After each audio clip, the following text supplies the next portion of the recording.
ya no quiero más gringos. Que vuelvan los chilenos, por favor, que vuelva nuestra gente a Rapa Nui. Era el murmullo amargo de Mateo, un hombre Rapanui de tomo y lomo, mientras recogía con desgano los restos de una fiesta ajena en la arena sagrada de Anaquena. Frente a él, el paisaje era un insulto a la memoria de sus ancestros.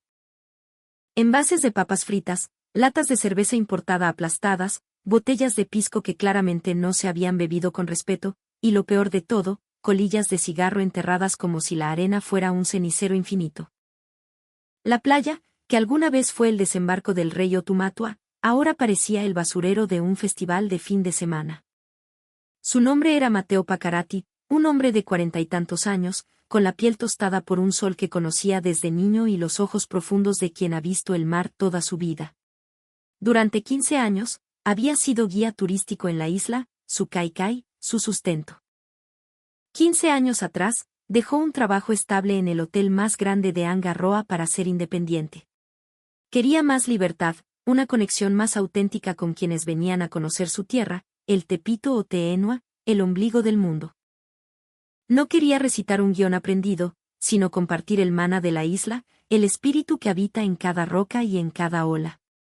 En Rapa Nui, el turismo no es solo una parte de la economía, es la sangre que bombea en las venas de la comunidad. Las decisiones de turistas a miles de kilómetros de distancia son, para gente como Mateo, una cuestión de supervivencia. Por eso, con la visión de un futuro que siempre cambia, Mateo había invertido tiempo y dinero en aprender inglés y un poco de francés.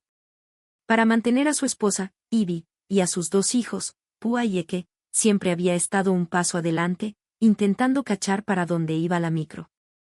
A principios de los 2000, cuando Mateo recién empezaba, las cosas eran distintas. La mayoría de los visitantes eran chilenos del continente, o contis, como les decían a veces con cariño. Recordaba con una nostalgia que le apretaba el pecho su primer tour grande. Era un grupo de una universidad de Santiago. Con su español de la isla, a veces mezclado con palabras en Rapanui, les explicó la historia de Autongariki, de cómo sus ancestros movieron esas moles de piedra con una técnica y una fe que desafiaban la lógica. Los estudiantes no solo escuchaban, preguntaban. Sus preguntas eran inteligentes, informadas. Se notaba que habían leído, que no venían en blanco. Le preguntaron por la escritura Rongo Rongo, por la crisis ecológica, por el significado de los pucaos sobre las cabezas de los moai.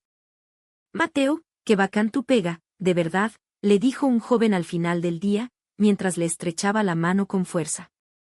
Nos hiciste sentir el orgullo de que esta tierra sea parte de Chile. Es algo que todos deberíamos cuidar. Esas palabras, ese reconocimiento, eran su mejor pago. Al final del tour, le regalaron una botella de buen vino Carmenere y un libro de Pablo Neruda. En la primera página, habían escrito una dedicatoria, para Mateo, el mejor embajador del ombligo del mundo. Gracias por compartir tu espíritu con nosotros. Mateo guardaba ese libro como un tesoro en su pequeño librero. Los turistas chilenos tenían un sello inconfundible. Si la hora de encuentro era a las 9, a las 9:10 ya estaban casi todos listos, tomando un café, conversando, sin apuro. Respetaban los tiempos, pero sobre todo, respetaban la tierra. Había un respeto casi reverencial por la naturaleza. Un día, en una caminata hacia el volcán Rano Raraku, la cantera de los Moai, un niño de unos 6 años, hijo de una familia de Valdivia, quiso correr y salirse del sendero para tocar un Moai a medio tallar en la ladera. Su padre lo detuvo con suavidad, pero con una firmeza que a Mateo le llegó al alma. Hijo, para ahí, le dijo, agachándose para mirarlo a los ojos. ¿Ves esa estatua? Es como el abuelito de todos los abuelitos de la isla. No se le toca. Se le mira con respeto, desde aquí. Es la casa de los espíritus de los antiguos. No queremos molestarlos, ¿cachai? La familia entera se quedó en el sendero, observando en silencio, tomando fotos sin cruzar las cuerdas de delimitación que tantos otros ignoraban. La mamá sacaba fotos con su celular, pero sin usar el flash cerca de los petroglifos, algo que Mateo les había explicado al principio del recorrido. Recordaban sus instrucciones. Esa escena se le grabó a fuego en la memoria. Poder guiar a gente así era un privilegio, era la razón por la que amaba su trabajo. Los turistas chilenos, al terminar un picnic en la playa de Ovae, juntaban hasta el último papel. No solo su basura, sino que si veían una bolsa plástica que la marea había traído, la recogían también. Oye, Mateo, encontramos esto. Para que no se lo coma una tortuguita, le decían, con una naturalidad que desarmaba. Es que da pena que un lugar tan lindo se ensucie. Hay que cuidarlo, Po. Era una verdad que incluso las estadísticas confirmaban. Un informe del Parque Nacional Rapa Nui había mostrado una correlación curiosa: en las temporadas altas de turismo nacional, la cantidad de basura recogida en los sitios de visita disminuía. La lógica decía que a más gente, más basura. Pero los chilenos rompían esa lógica. No solo no dejaban su huella, sino que ayudaban a borrarla de otros. Mateo a menudo conversaba de esto con sus colegas guías, sentados en alguna cocinería de Angarroa. La gente nuestra es otra cosa, decía uno. Son puntuales, limpios, respetuosos. No andan pidiendo rebajas por todo y agradecen de corazón. Quizás para un chileno del Conti, ese comportamiento era normal, lo que se debe hacer. Pero en el contexto del turismo mundial, era extraordinario. Ivy, su esposa, lo vivía a diario. Ella trabajaba en el mercado artesanal, vendiendo collares de conchitas y pequeños moai tallados en madera. Siempre decía que cuando entraba una familia chilena a su puesto, sentía un alivio. Una tarde, mientras cenaban un delicioso poé de plátano que Ivy había preparado, ella le contó algo que la tenía contenta. Hoy vino una familia de Punta Arenas, comenzó, con una sonrisa en los labios. Una pareja con 2 niños chicos. Los niños miraban todo con una curiosidad preciosa, pero no tocaban nada sin preguntar. ¿Se puede mirar esto, señora?, me decían. ¡Qué bien educados! Mateo escuchaba atento. La mamá les compró un collar a cada uno y me pagó el precio justo, sin regatear. Y al irse, el papá me dijo: muchas gracias por su trabajo, está muy lindo todo. Pero lo más bonito fue la niñita. Se dio vuelta y me dijo con su vocecita: Yorana, señora. Se me llenó el corazón de alegría. Mateo asintió. Sí, mi amor. A mí me pasa lo mismo en los tours. La gente de nuestro país entiende que esto es más que un destino bonito. Sienten que es parte de ellos también. Una vez, Mateo recibió una carta de una pareja de jubilados de La Serena, los señores González, que habían hecho un tour con él 2 años seguidos. Estimado Mateo, decía la carta. Le escribimos para agradecerle una vez más por su increíble tour. Este año, volvimos a Rapa Nui y no dudamos en contactarlo. Su pasión por su isla es contagiosa y nos hace amarla aún más. Usted no solo nos muestra lugares, nos cuenta el alma de su pueblo. Esperamos poder volver el próximo año. Si la salud nos acompaña. Un abrazo grande desde el continente. Mateo leyó esa carta con un nudo en la garganta. Ser guía, para él, era eso. Era crear lazos, compartir un legado. Pero el mundo estaba cambiando, y la isla, con él. Entrada la década de 2010, la globalización del turismo golpeó a Rapa Nui con la fuerza de un tsunami. Las aerolíneas de bajo costo abrieron rutas, y de repente, la isla más remota del mundo apareció en todas las listas de lugares que ver antes de morir. La economía chilena, aunque estable, no podía competir con el poder adquisitivo de miles de turistas europeos y norteamericanos que llegaban en masa. El turismo chileno, más familiar y pausado, comenzó a ser una minoría. Las reservaciones de Mateo para familias chilenas disminuyeron. Los tours que antes llenaba con compatriotas ahora tenían apenas un par de interesados. De tener 10, 12 tours al mes con chilenos, pasó a tener 6, luego 4. Sus ingresos cayeron. Tenía un crédito hipotecario por su casa y la educación de sus hijos no era barata. Mateo empezó a sentir una angustia que no conocía. Mientras tanto, la ola del turismo masivo internacional, los gringos, como les llamaban genéricamente, inundaba la isla. Compraban paquetes turísticos caros y exigían servicios en inglés. La palabra que se puso de moda fue overtourism. Los hoteles, restaurantes y tiendas de Angarroa se adaptaron al nuevo cliente. Los letreros en español e inglés proliferaron, y los menús cambiaron el ceviche local por hamburguesas y pizzas. La Corporación de Turismo de la isla envió un comunicado a todos los guías: el principal mercado ahora es el internacional. Se priorizará a los guías con dominio del inglés. Mateo se sintió en una encrucijada. Amaba guiar a su gente, sentía una conexión cultural que no necesitaba traducción. Pero la realidad económica lo golpeaba cada día. Una noche, conversó con Ivy, mientras miraban las estrellas desde su patio. ¿Qué hago, Ivy? ¿Qué crees tú? Los tours con chilenos son cada vez más escasos, pero estos grupos de gringos pagan harto más. He estudiado inglés por años, es una oportunidad. Pero no sé, algo no me calza. Ivy le tomó la mano. Es tu decisión, mi amor. Pero tenemos que pensar en los niños, en la casa. La vida está cara. Sí, tienes razón, suspiró Mateo. Tomó una decisión con más pragmatismo que convicción. Era la era del turista gringo.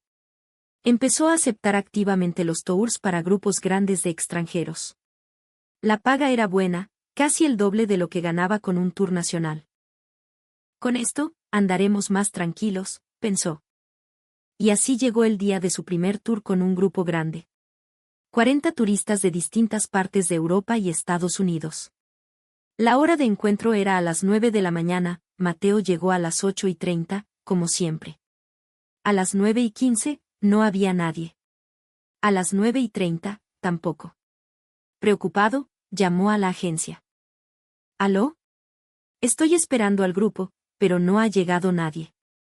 El encargado de la agencia se rió al otro lado de la línea. Ah, Mateo, tranquilo. Esos grupos siempre se atrasan entre media hora y una hora. Es normal. Ya te acostumbrarás. Mateo quedó helado. Finalmente, el grupo apareció completo a las 10:30. 1 hora y media de retraso. Sin una sola disculpa. Cuando el bus partió, el caos se desató. Gente hablando a los gritos por teléfono, otros comiendo papas fritas y dejando caer los restos al suelo, un grupo en el fondo escuchando música a todo volumen en un parlante portátil. Mateo no lo podía creer. En los tours con chilenos, el bus era un espacio de conversación tranquila o de contemplación silenciosa del paisaje. Le pidieron parar para ir al baño a los 30 minutos de haber salido, a pesar de que todos habían tenido tiempo de sobra en el hotel. Era un desconcierto total. Pero el punto de quiebre fue en Awakibi, el lugar de los 7 moai que miran hacia el mar. Mateo les explicó con paciencia la importancia astronómica del sitio y el tapu, el concepto de lo sagrado y prohibido. Por favor, no crucen las cuerdas. No toquen los moai. Es la ley del parque y una señal de respeto a nuestra cultura, repitió varias veces, en inglés claro y fuerte. Era como hablarle a una pared. Apenas terminó de hablar, se desbandaron. Se empujaban para sacarse la selfie perfecta, cruzando las líneas de protección. Uno de ellos incluso intentó trepar a la base de un moai para una foto.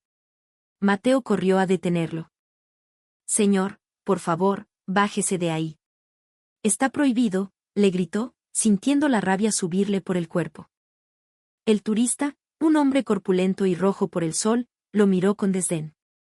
¿Cuál es tu problema? Pagué mucho dinero por este tour. El resto del grupo lo apoyó. Sí. Déjanos en paz, que guía más fome, no eres flexible. Mateo intentó razonar. Esto no es mi regla, es la ley de Chile, la ley de la isla. Los moai son un patrimonio de la humanidad, son frágiles, hay que protegerlos. Pero nadie lo escuchaba. Para conseguir el ángulo perfecto para sus redes sociales, otro grupo se metió en una zona restringida. La situación se salió tanto de control que un guardaparque del Parque Nacional tuvo que intervenir. El guardaparque, un primo lejano de Mateo, lo miró con una expresión severa. Mateo, tú eres el guía. ¿Por qué no los controlas? Mateo solo pudo bajar la cabeza, avergonzado. Lo siento. Les advertí muchas veces, pero no hacen caso. El guardaparque suspiró, agotado. Últimamente es siempre lo mismo. Especialmente con estos grupos grandes. Nos tienen chatos. Mateo no pudo levantar la vista, consumido por la vergüenza y la impotencia. Al final del día, la playa donde el tour concluyó era un desastre. Basura por todas partes, restos de comida, botellas vacías. ¿Por qué no limpian?, le preguntó a uno. ¿Para eso hay gente que limpia? No. Le respondieron con arrogancia.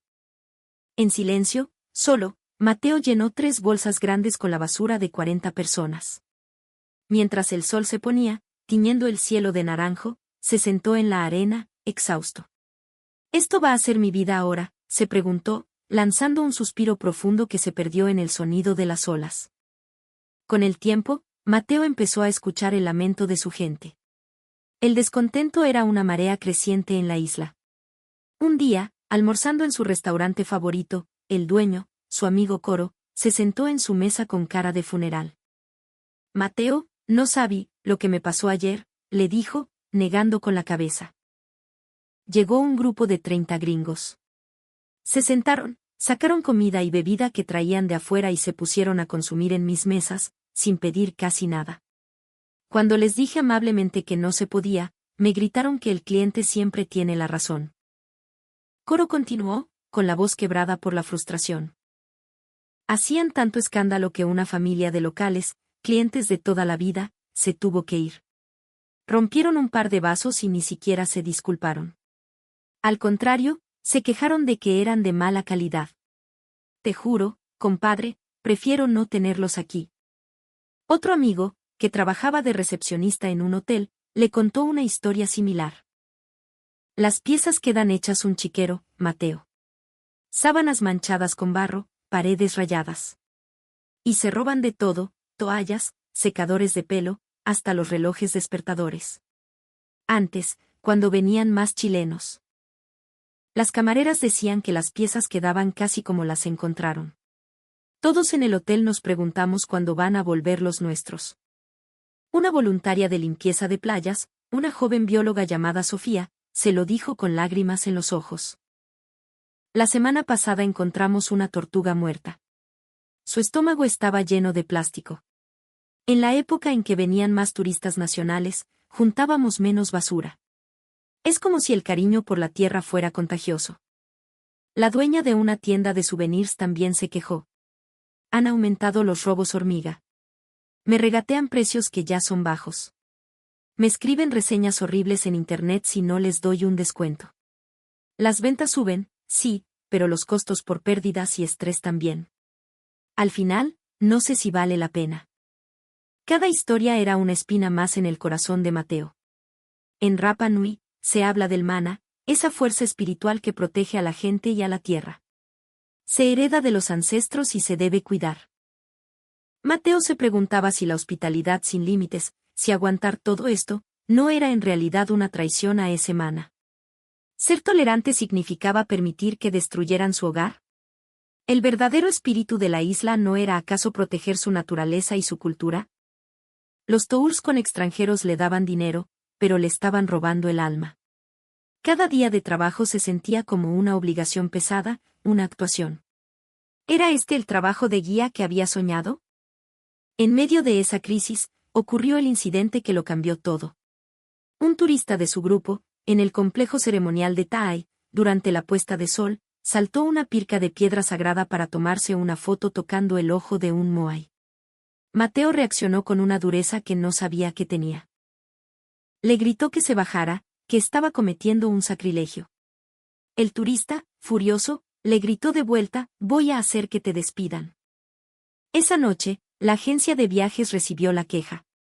Al día siguiente, Mateo fue citado a la oficina. El gerente, un hombre del continente con la mirada puesta en las planillas de Excel, fue directo. Mateo, sé que tienes razón en el fondo. Pero el cliente es el cliente. No podemos ser tan rígidos. Pero no es nuestro deber también proteger nuestro patrimonio, replicó Mateo. El patrimonio es importante, pero el negocio es el negocio. Si perdemos a estos grupos, la agencia se va a pique. Y si eso pasa, no podré darte más trabajo, ¿entiendes? El corazón de Mateo se sintió como si se hubiera hecho trizas. Esa noche, se juntó a tomar una cerveza con otros guías locales. Todos compartían la misma frustración. Ya no doy más, dijo uno de ellos. Esta cuestión nos va a destruir la isla. Un silencio pesado cayó sobre la mesa. Fue Mateo quien lo rompió. Tenemos que dejar de arrodillarnos ante ellos, dijo, con una nueva determinación en su voz. Tenemos que recuperar un turismo de calidad. Tenemos que hacer que nuestra gente vuelva. Tomás, un guía mayor y más escéptico, lo interrumpió. Pero, Mateo, los ingresos van a bajar, po. Bajarán a corto plazo, seguro, admitió Mateo. Pero a la larga, este es el único camino correcto. Un turismo que conviva con Rapa Nui, que la respete. Y para lograr eso, tenemos que ser nosotros los que demos el primer paso. Un guía más joven, llamado Manu, preguntó, ¿pero cómo? Los chilenos ya no vienen como antes. Mateo lo miró fijamente. Entonces los llamaremos nosotros. Les hablaremos directamente. Les contaremos la verdad de lo que está pasando en nuestra isla. Y le pediremos que vengan a quienes de verdad buscan el espíritu de Rapa Nui. Los otros guías se miraron. Poco a poco, uno a uno, empezaron a asentir. Probemos, ¿qué tanto?, dijo uno. Estoy de acuerdo, añadió otro. No tenemos nada que perder y sí una isla que salvar. Esa noche, un pequeño grupo de guías Rapa Nui selló un pacto. A partir de entonces, comenzaron a actuar. Redujeron gradualmente su dependencia de los tours masivos y empezaron a diseñar nuevas experiencias, enfocadas en el turista chileno. Mateo creó un blog en español. Lo tituló, Rapa Nui, el susurro de un guía. He sido guía en mi tierra por muchos años, escribió en su primer post. El tiempo que compartí con visitantes de mi propio país es un tesoro que guardo en el corazón. Pero hoy, Rapa Nui está cambiando. Mateo describió la situación con una honestidad brutal. Y continuó, pero no nos rendimos. Queremos devolverle a nuestra isla su belleza y su paz. Y para eso, necesitamos su ayuda. A quienes respetan el medio ambiente, honran la cultura y entienden el espíritu de este lugar sagrado, a quienes buscan la verdadera Rapa Nui, los estamos esperando. El blog, lentamente, comenzó a ganar lectores. Mateo también se unió a iniciativas locales de turismo sostenible. Creó un tour con sentido, que combinaba la visita a los sitios arqueológicos con una jornada de limpieza de playas y una conversación con un coro, anciano sabio, de la comunidad. Sabía que ese concepto, el de un turismo que deja una huella positiva, resonaría con los valores de muchos chilenos. Además, como grupo, decidieron ser firmes con las reglas. El turista no era un rey intocable, era un invitado en su casa, y como tal, debía comportarse. El cambio no fue inmediato, pero después de unos 6 meses, empezaron a ver los primeros brotes verdes. Llegaban correos electrónicos de chilenos que habían leído el blog. Y un día, llegó un correo que le aceleró el pulso. Estimado Mateo, ¿se acuerda de nosotros? Somos la familia Rojas, de Valparaíso. Hicimos un tour con usted hace 10 años. Mateo sonrió. Claro que se acordaba de los Rojas. Una pareja encantadora con 2 hijos adolescentes muy curiosos. El correo continuaba, estamos pensando en volver a la isla por nuestro aniversario. Pero hemos visto en redes sociales que ha cambiado mucho, y para mal. Honestamente, estábamos un poco asustados. Pero encontramos su blog. Saber que usted sigue ahí, luchando por la isla, nos devolvió la esperanza. Queremos tomar un tour con usted. La alegría de Mateo fue inmensa. Les respondió al tiro. El día que los fue a buscar al aeropuerto de Mataveri, los reconoció de inmediato. La misma sonrisa cálida, aunque con algunas arrugas más. Mateo, le gritaron, agitando los brazos. Familia Rojas, qué gusto verlos de nuevo. Respondió, abrazándolos. Cuando el tour comenzó, una sensación familiar y reconfortante lo invadió. La puntualidad, el respeto por la naturaleza, el no dejar ni un solo papel. Y sobre todo, la alegría genuina, el interés sincero en cada historia que contaba. Esto es, pensó Mateo. Así es como debe ser. Se dio cuenta de que estaba disfrutando su trabajo de una forma que no sentía hace años. No había estrés, solo alegría compartida. Al terminar su viaje, el señor Rojas publicó en sus redes sociales: de vuelta en la mágica Rapa Nui después de 10 años. El tour con nuestro amigo Matteo Paccarati fue lo mejor. Su compromiso por cuidar la isla es admirable. Incluso participamos en una limpieza de playa. Un viaje que te llena el alma. Grande, Chile. Esa publicación se compartió decenas de veces. Las consultas de otros chilenos comenzaron a aumentar. Poco a poco, su gente estaba volviendo. Un día, su colega Tomás le mostró un artículo en su celular. Mira, Mateo. El mundo entero está con el mismo problema. Se llama sobreturismo. El artículo hablaba de las protestas en Barcelona, la prohibición de cruceros en Venecia, las restricciones en las islas de Tailandia. Eran problemas globales causados por un turismo excesivo y poco regulado. Pero, ¿sabes qué es lo más interesante?, dijo Tomás, mostrándole otra parte del texto. En muchos países, como Suiza, Francia o Italia, se destaca a los turistas chilenos y a otros sudamericanos por su buen comportamiento, su curiosidad cultural y su respeto. Mateo sintió una oleada de orgullo. Entonces no estaba equivocado. Pensé que todos los turistas eran iguales, pero no es un tema de nacionalidad, es un tema de cultura y valores. Recordó una conversación con una joven de Santiago, muy interesada en la ecología. ¿Qué más podemos hacer nosotros como turistas para ayudar a cuidar la isla?, le había preguntado con genuina preocupación después de una jornada de limpieza. Lo que hiciste hoy, le respondió Mateo. Recoger basura, respetar los senderos, escuchar la historia de mi pueblo. Con eso es más que suficiente. Ella ladeó la cabeza. Pero si eso es lo mínimo, Po. Es lo normal. En el colegio nos enseñan a dejar los lugares más limpios de como los encontramos. Mateo le sonrió.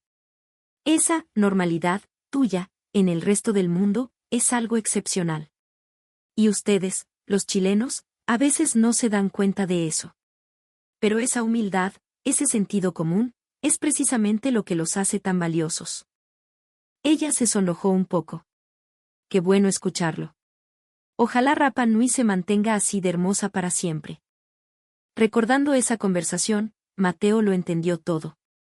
La grandeza del turista chileno no estaba en hacer cosas extraordinarias, sino en hacer lo correcto de forma natural, como si no pudiera ser de otra manera. Es el respeto inherente, el cariño por lo propio. El cambio en la isla era palpable. Las playas estaban más limpias. La sonrisa de los locales era más frecuente.